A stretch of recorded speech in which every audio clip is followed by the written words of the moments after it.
오늘 예배를 통해 함께 은혜 받으실 하나님의 말씀은 마가복음 10장 35절에서 40절의 말씀, 신약성경 72페이지입니다. 마가복음 10장 35절에서 40절의 말씀을 교독하겠습니다. 세베대의 아들 야고보와 요한이 주께 나와 여짜오되 선생님이여 무엇이든지 우리가 구하는 바를 우리에게 하여 주시기를 원하옵나이다. 여짜오되 주의 영광 중에서 우리를 하나는 주의 우편에 하나는 좌편에 앉게 하여 주옵소서.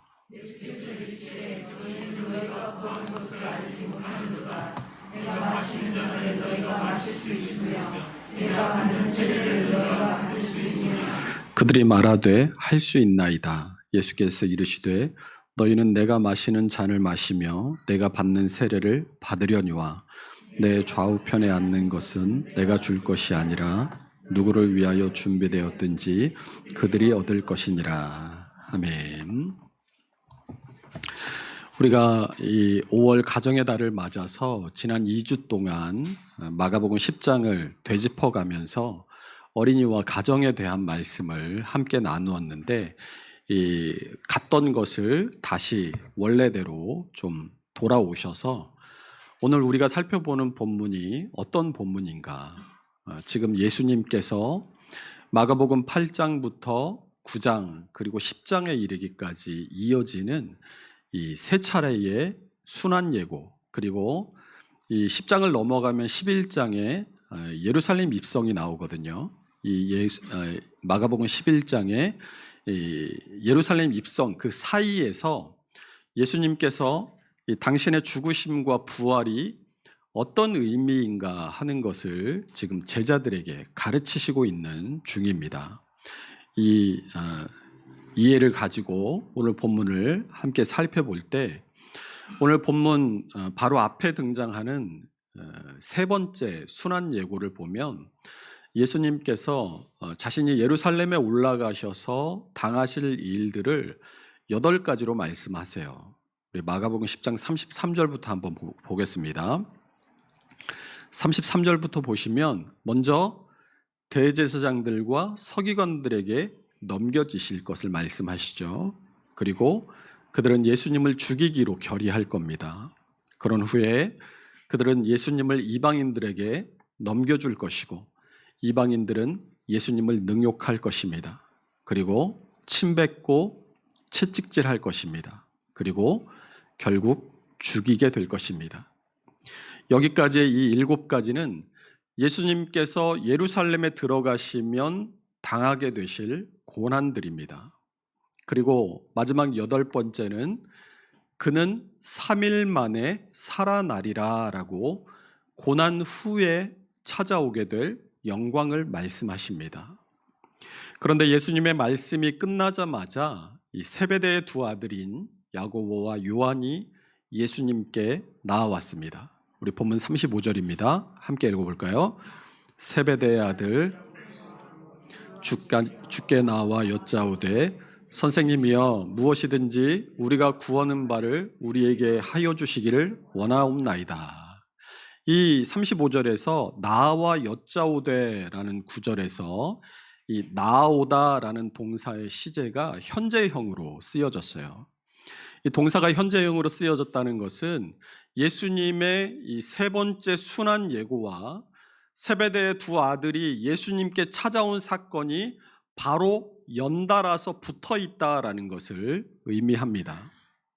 이것을 같은 사건을 기록하고 있는 마태복음 20장 20절을 보면 그때에라는 이 토테라는 시간 부사를 써서 예수님께서 세 번째 순환 예고를 하신 바로 직후에 즉시 세베대의 아들들이 예수님을 찾아왔다라는 것을 말해주고 있습니다. 그런데 재밌는 것은 지금 보는 이 마태복음 20장 20절에 세베대의 아들들이 누구랑 같이 왔어요? 그 어머니랑 같이 옵니다. 이 세베대의 두 아들인 야고보와 요한의 어머니는 살로메라는 사람인데 이 사람은 예수님의 이모였어요. 그러니까 지금 예수님을 찾아온 야고보와 요한은 예수님하고 촌수가 어떻게 돼요? 사촌 관계인 거예요. 이 세베대의 부인인 살로메와 그 아들들인 야고보와 요한이 예수님을 찾아와서 뭐라고 부르죠? 우리 본문 35절 다시 보세요. 뭐라고 부릅니까? 선생님이여 라고 부르고 있어요. 여러분, 우리가 누군가에게 굽혀야 되거나 아니면 부탁할 때 상대방을 보통 뭐라고 부릅니까? 아유, 선생님 하고 부르잖아요. 그런데 웃기는 게 유대인들도 뭔가를 부탁하거나 굽혀야 할 때 선생님이라고 부릅니다.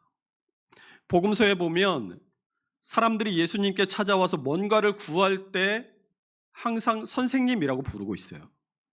마가복음에만 봐도 무려 14번이나 예수님을 선생님이라고 부르고 있는데 그 선생님이라고 부르고 있는 그 용례를 찾아보면 거의 다 예수님께 와서 뭔가를 부탁할 때 예수님을 선생님이라고 부릅니다. 이 야고보와 요한도 그 어머니까지 대동하고 예수님을 지금 찾아와서 예수님을 선생님하고 부릅니다. 그건 무슨 말이에요? 이들도 지금 뭔가 예수님에게 바라는 것이 있다라는 거죠. 그런데 그걸 단도직입적으로 원하는 걸 이야기하지 않아요. 35절 하반절 보세요. 선생님이여 무엇이든지 우리가 구하는 바를 우리에게 하여 주시기를 원하옵나이다 라고 하죠. 이 말을 자세히 잘 보세요. 이게 무슨 말입니까? 안 들어줄 것 같은 부탁을 할 때 우리가 흔히 하는 말이 있어요. 내가 뭔가를 부탁할 건데 거절하면 안 돼. 약속해. 먼저 약속해. 무조건 들어주기로 나하고 약속해. 그러면 내가 얘기할게. 여러분 이렇게 얘기하시잖아요. 그런데 보통 그런 부탁이 어떤 부탁이에요? 떳떳한 부탁입니까? 아니죠. 뭔가 캥기니까 어머니를 데리고 선생님하고 비굴하게 부르면서 무조건 들어주셔야 돼요 하고 예수님께 먼저 운을 띄우고 있는 겁니다. 맞죠? 이 야고보와 요한이 성경에 보면 별명이 보아너게라고 되어 있어요. 이 보아너게는 우레의 아들이라는 뜻입니다. 얼마나 성격이 급하고 직선적인지 예수님이 세 번째 순환 예고를 통해서 말씀하신 이 8가지, 7가지의 고난과 한 가지 영광 그 가운데 7가지로 말씀하신 주님의 고난에는 관심도 없고 딱 한 가지, 그가 3일 만에 살아나리라 라는 그 말씀을 통해서 영광을 보고 급하게 예수님을 찾아와서 지금 무조건 들어달라고 떼쓰고 있는 거예요. 예수님께서 36절에서 이르시되 너희에게 무엇을 하여 주기를 원하느냐라고 물으십니다. 그러자 그들이 37절에서 읽어봅니다. 여짜오되 주의 영광 중에서 우리를 하나는 주의 우편에 하나는 좌편에 앉게 하여 주옵소서 청탁을 해요. 그런데 35절에서는 예수님을 선생님 하고 불렀는데 이 37절에서는 뭐라고 부르고 있어요? 주라고 부르고 있습니다. 이 야고보와 요한은 예수님을 자신들의 구주로 믿었어요. 또 그들은 예수님이 그리스도, 구원자이심도 믿고 있었습니다. 그런데 지금까지 살펴본 것처럼 이 예수님의 제자들이 믿었던 그리스도는 예수님께서 가르쳐 주신 고난당하는 메시아가 아니라 군사적인 메시아였다니까요. 그래서 고난당하시고 마지막에 다시 살아나리라 라고 하니까 이때구나. 드디어 때가 왔구나. 예수님께서 예루살렘에 올라가셔서 고난당하시고 3일 만에 다시 살아나시면 금방 하나님의 나라를 세우시겠구나. 이렇게 생각한 겁니다. 그래서 바로 지금이 제일 좋은 타이밍이다 하고 생각하고 같은 제자들 눈치도 보지 않고 지금 예수님께 하나님 나라의 가장 높은 자리, 예수님의 좌편과 우편을 청탁하는 겁니다. 마태복음 19장 28절에 보면 세상이 새롭게 되어 인자가 자기 영광의 보좌에 앉을 때에 나를 따르는 너희도 열두 보좌에 앉아 이스라엘 12지파를 심판하리라 라고 예수님이 영광의 보좌에 앉으실 때 그 제자들도 12보좌에 앉게 되리라고 약속하셨어요. 그런데 이들은 거기에 만족하지 않았던 거예요. 예수님이 왕국을 세우시면 그 제자들은 당연히 한 자리씩 차지하겠죠. 그런데 제일 높은 왕이신 예수님을 빼고 그 다음에 높은 자리에 누가 앉게 되느냐가 이 제자들의 관심사였던 겁니다. 그런 야고보와 요한에게 예수님께서 38절을 통해서 두 가지를 말씀하십니다. 우리 함께 38절을 읽어봅니다.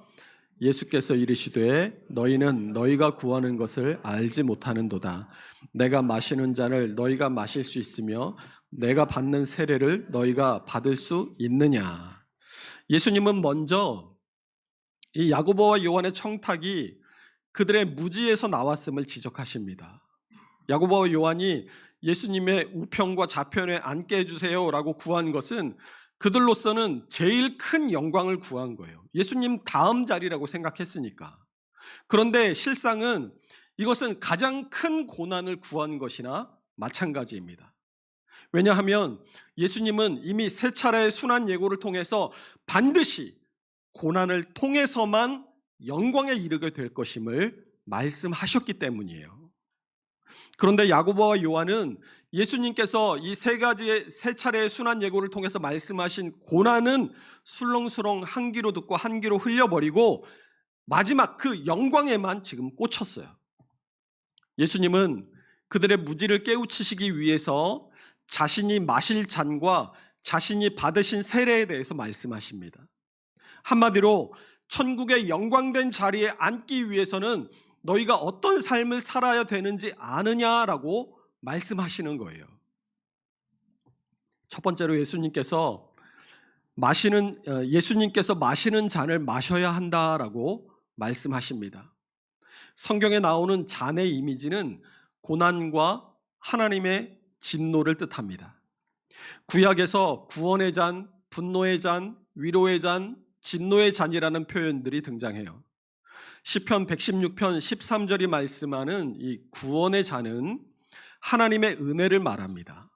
그리고 예레미야 16장 7절이 말씀하는 위로의 잔은 하나님의 진노로부터 피할 수 없다라는 것을 말하고, 이사야 51장 7절이 말씀하는 분노의 잔, 그리고 예레미야 25장 15절에 등장하는 이 진노의 잔은 하나님을 잊어버린 자들에 대한 하나님의 진노, 하나님께서 반드시 그들을 갚아주실 것을 말씀하세요. 그리고 신약으로 넘어오면 예수님께서 우리를 위해 흘리신 자신의 피를 말씀하시는데, 그것은 바로 우리를 위해 십자가에서 당하신 고난을 뜻하는 것입니다.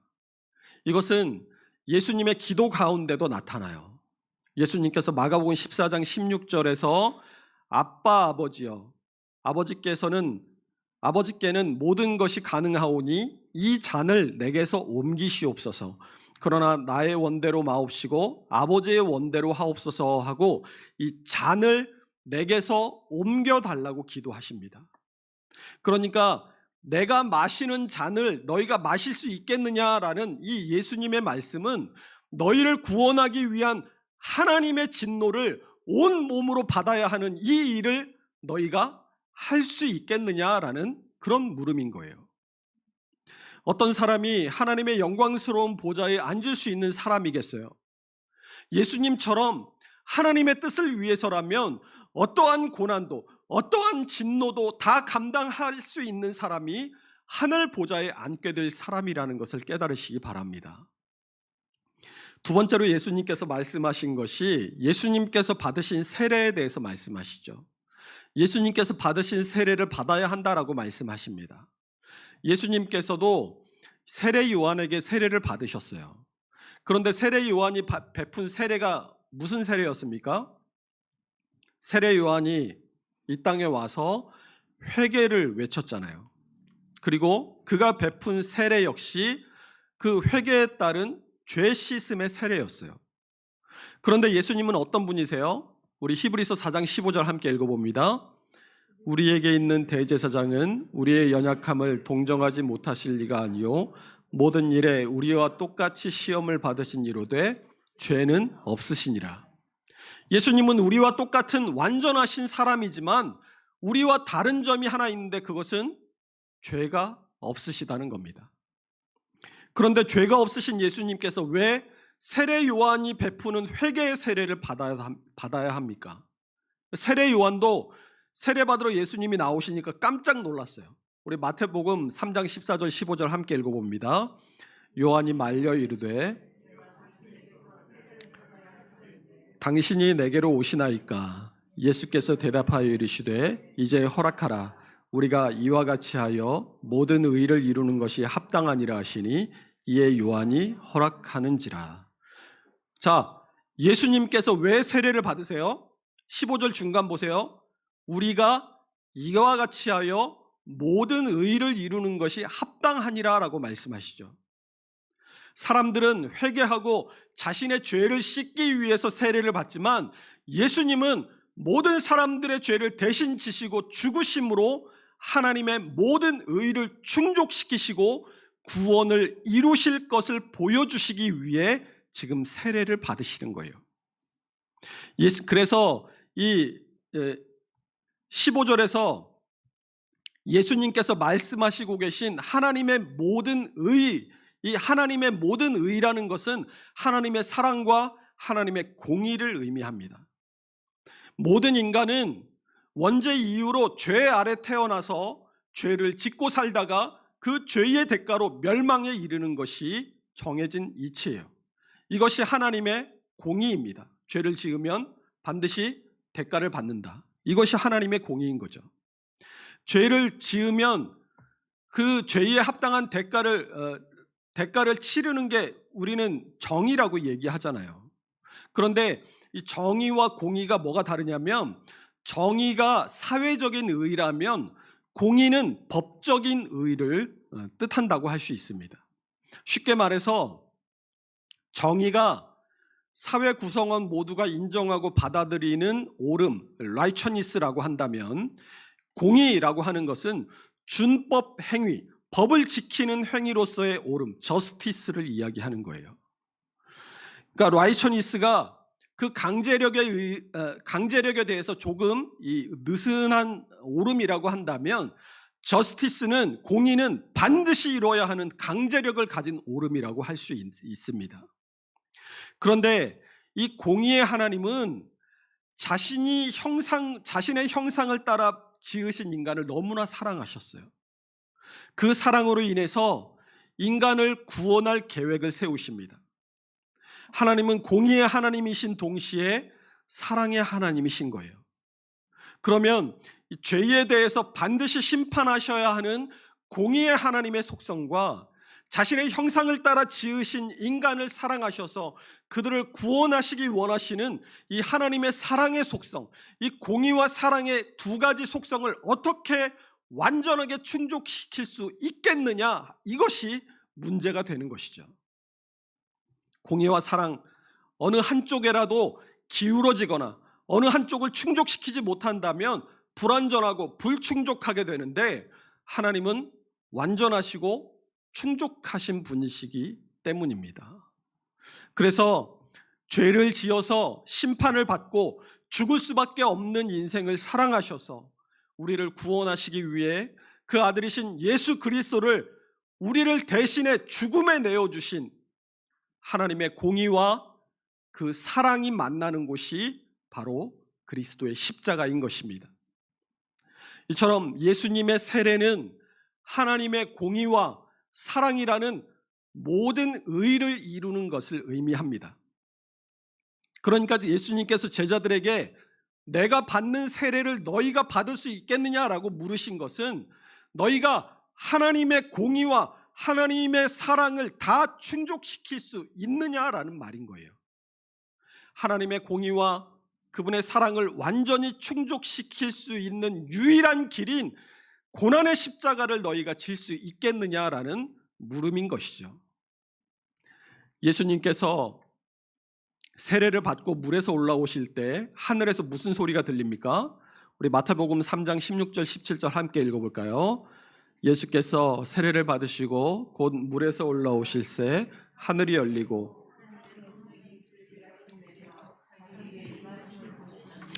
하늘로부터 소리가 있어 말씀하시되 이는 내 사랑하는 아들이요 내 기뻐하는 자라 하시니라. 아멘. 예수님이 하나님의 공의와 사랑을 충족시키기 위해서 십자가에 달려 고난을 받고 죽으셔야 되는데, 하나님이 그런 예수님을 보고 이는 내 사랑하는 아들이요 내 기뻐하는 자라라고 말씀하십니다. 하나님이 하나밖에 없는 아들을 죽음에 내모는 비정한 아버지입니까? 아니에요. 우리를 구원할 길이 그 길밖에 없음을 알리셨을 때 성자 예수님께서 어쩔 수 없이 그 길을 택하신 것이 아니라 자신의 뜻으로, 자신의 의지로 하나님의 구원의 계획을 이루시기로 작정하셨어요. 마지못해서 하는 복종이 아니라 그분 자신의 뜻으로 하나님의 뜻을 성취하고 우리를 구원하시기 위해 자신을 내어드릴 것을 작정하신 겁니다. 그 자발적인 순종을 하나님께서 기뻐하신 거예요. 이렇게 예수님께서 야고보와 요한에게 내가 마시는 잔과 내가 받은 세례를 너희가 받을 수 있겠느냐라고 물어보심은 너의 인생을 정말로 하나님의 뜻을 이루고 이웃을 사랑하는데 그 초점을 두고 살 수 있겠느냐라는 질문인 겁니다. 하나님의 뜻을 이루고 이웃을 사랑하며 살고자 하면 이 세상에서 많은 고난과 어려움이 따르게 됩니다. 그런 세상에서 많은 고난과 어려움이 따라오게 될 텐데, 그럼에도 불구하고 그 고난과 어려움이 너를 휘감을 때에도 네가 변함없이 기쁨과 감사로 그 길을 감당할 수 있겠느냐라는 물음인 거예요. 여러분, 그렇게 살 수 있으십니까? 이런 삶은 실상 지금 우리가 사는 삶과 정반대의 삶이에요. 누군가가 주님과 주님의 교회와 또 우리의 이웃들을 위해서 자신의 시간과 인생을 다 바쳐서 산다고 하면 요즘 믿는 사람들조차도 야, 믿음도 좋고 또 섬김도 좋고 봉사도 좋은데 너 그렇게 살면 안 돼. 너 먼저 챙기고 네가 먼저 좀 이렇게 잘 살아야 다른 사람도 돌아볼 수 있는 거지. 믿는 사람들조차 이렇게 얘기하는 게 요즘 세태 아닙니까? 여러분, 그런데 세상에 속으시면 안 돼요. 이게 정상적인 그리스도인의 삶이고 세상의 빛과 소금이 되는 삶입니다. 왜 교회가 세상의 빛과 소금이 되지 못합니까? 이렇게 살지 않으니까 그렇게 되는 거 아니에요. 주님을 위해서, 사람을 위해서 희생하고 헌신하는 삶이 바른 거예요. 하나님의 공의와 사랑을 이루는 삶이 바로 주님을 위해서, 사람을 위해서 희생하고 헌신하는 삶이라는 겁니다. 그런데 그렇게 살면 세상은 그렇게 살지 말라고 해요. 네가 손해라고 얘기합니다. 야, 너 그거 손해야. 너 언제까지 그렇게 살래? 여러분 생각해 보십시오. 언제 주님께서 이익과 손해를 따져보고 일하셨어요? 우리는 예수 그리스도로 인해 구원받은 하나님의 사람들인 줄로 믿습니다. 우리가 구원받은 하나님의 사람들이라면 주님의 뜻대로 주님께서 살아가신 모습 그대로 본받아 사는 것이 우리의 바른 삶 아니겠습니까? 우리의 삶이 이익과 손해가 우리의 판단과 행동의 근거가 아니라 하나님의 모든 의, 하나님의 공의와 하나님의 사랑을 이루는 것이 우리의 판단과 행동의 근거가 되어야 하는 사람들이 바로 우리라는 말이에요. 이 예수님의 의미 깊은 물음에 대해서 제자들이 얄팍하게 대답하죠. 본문 39절 보세요. 그들이 말하되 할 수 있나이다. 이들의 마음은 이렇게 대답할 때 무슨 마음이었겠어요? 우리가 주님의 나라에서 왕 되신 예수님의 우편과 좌편에 가장 높은 자리에 앉을 수만 있다면 그까짓 거 뭐 왜 못하겠어? 그들은 여전히 영광에만 정신이 팔려 있는 겁니다. 그러면 이 야고보와 요한이 자신들이 지금 39절에서 예수님께 대답한 대로 고난과 박해를 진짜 감당했습니까? 예수님이 붙잡히셨을 때 그 밤에 모든 제자가 다 뿔뿔이 예수님을 버리고 다 도망가 버렸어요. 그런데 예수님은 제자들이 다 주님을 버리고 도망가리라는 것을 이미 알고 계셨습니다. 우리 스가랴 13장 7절 말씀 함께 읽어봅니다. 만군의 여호와가 말하노라 칼아 깨어서 내 목자 내 짝된 자를 치라. 목자를 치면 양이 흩어지려니와 작은 자들을 위에는 내가 내 손을 들이우리라. 이미 제자들이 예수님을 버리고 도망칠 것이 구약에 예언되어 있습니다. 그러나 예수님은 그 모든 것을 다 알고 계시면서도 이 야고보와 요한의 말에 동의해 주십니다. 39절 하반절 보세요. 예수께서 이르시되 너희는 내가 마시는 잔을 마시며 내가 받는 세례를 받으려니와. 예수님의 말씀대로 사도행전 12장 2절에 보면 헤롯 왕이 야고보를 잡아 칼로 죽입니다. 야고보는 자신이 의도한 대답과는 달랐지만 자신의 말대로 순교의 첫 열매가 됩니다. 요한도 반모섬에 갇혀 죽을 때까지 교회와 성도들이 당하는 박해와 순교를 지켜보면서 고난을 당했어요. 오늘 우리는 이 본문의 말씀을 통해서 이 시대의 세베대의 아들들이 누구인가 하는 것을 생각해 볼 수 있어야 합니다. 교회의 직분을 섬김과 봉사의 직분이 아니라 명예로 알고 자기 과시의 도구로 이해하는 자들이 이 시대의 세베대의 아들들일 것입니다. 주님께서는 오늘 본문과 연결된 43절, 44절의 말씀을 통해서 너희 중에 누구든지 크고자 하는 자는 너희를 섬기는 자가 되고 너희 중에 누구든지 으뜸이 되고자 하는 자는 모든 사람의 종이 되어야 하리라 라고 말씀하십니다. 또한 마태복음 10장 38절이 또 자기 십자가를 지고 나를 따르지 않는 자도 내게 합당하지 아니하니라 라고 말씀하는 것처럼 주님의 나라에는 디아코노스, 섬김의 사람이 필요하지 디아코노스, 섬기려 하지 않는 자, 낮아지려 하지 않는 자는 필요하지 않습니다. 교회 안에 이런 자들은 예수님의 말씀과 정확하게 반대로 행하는 자들입니다. 이런 자들이 교회 안에 득세할 때 교회는 더 이상 하나님의 성전이 아니라 세속으로 흘러가게 됩니다. 비렐무스 브라켈이라는 분이 그리스도인의 합당한 예배라는 책에서 참된 교회의 표지란 무엇인가를 설명하면서 이런 자들이 교회 안에 득세하게 될 때 교회 안에 있는 경건한 자들이 극심한 고통을 당하게 된다라고 경고했습니다. 이런 자들이 과연 천국을 얻을 수 있겠습니까? 아닙니다. 오늘 예수님께서 내가 마시는 잔을 마시고 내가 받은 세례를 받는 자가 영광의 자리에 앉게 될 것이다 라고 말씀하신 것처럼 하나님의 뜻을 온전히 이루고 사람들을 위해 수고하고 헌신하며 희생하는 자, 한마디로 하나님의 모든 의를 이루는 자가 주님의 좌우편에 앉게 될 것입니다. 그러므로 구원의 은혜를 알고 주님을 따라 살아고자 하는 사람이라면 주님과 함께 고난을 받을 것도 각오해야 합니다. 로마서 8장 17절 함께 읽어봅니다. 자녀이면 또한 상속자 곧 하나님의 상속자요 그리스도와 함께한 상속자니 우리가 그와 함께 영광을 받기 위하여 고난도 함께 받아야 할 것이니라. 빌립보서 1장 29절도 있습니다. 그리스도를 위하여 너희에게 은혜를 주신 것은 다만 그를 믿을 뿐 아니라 또한 그를 위하여 고난도 받게 하려 하심이라. 아멘. 오늘 예수님의 말씀을 한마디로 정의하자면 No pain, no gain. 고통 없이는 영광도 없다라는 말이 될 것입니다.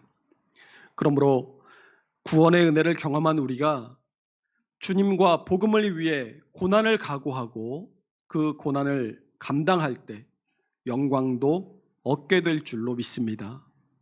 오늘 예수님께서 본문의 말씀을 통해 가르치신 영광의 길이 바로 이것입니다. 그저 좋은 것, 편한 것을 추구하고 내가 뭔가를 하기보다는 내게 뭔가를 해주기를 바라고, 헌신과 희생보다는 나 자신의 안락함을 추구하는 시대의 흐름에 속아서 나조차도 세베대의 두 아들들처럼 고난은 조금 받고 영광은 많이 받고 받아 누리며 내가 뿌린 것보다 더 많은 것을 거두려고 하는 그 욕심을 버리고 하나님의 모든 의를 이루기 위해 고난을 각오하고 주님의 뜻을 위해 살아라라고 지금 우리에게 말씀하시는 것입니다. 이처럼 우리가 하나님의 나라 영광을 소원하고 기대한다면 이 땅에서 주님과 같이 고난을 받을 것을 각오하고라도 주님의 뜻을 따라 하나님의 영광을 높이고 이웃을 섬기고 사랑하는 삶을 살아가야 할 줄로 믿습니다. 하늘 보좌의 영광은 이런 각오를 가지고 이 땅을 살아가는 사람들에게 약속된 것이기 때문입니다. 우리 함께 젖어가는 교회 성도들 모두가 담대한 믿음과 사랑으로 이 땅에서 주님의 뜻을 앞세우고 내가 손해보고 희생하더라도 주님의 뜻을 따라 모든 의를 이루며 살아감으로 하늘의 영광에 이를 수 있으시기를 주님의 이름으로 축원합니다. 기도하겠습니다.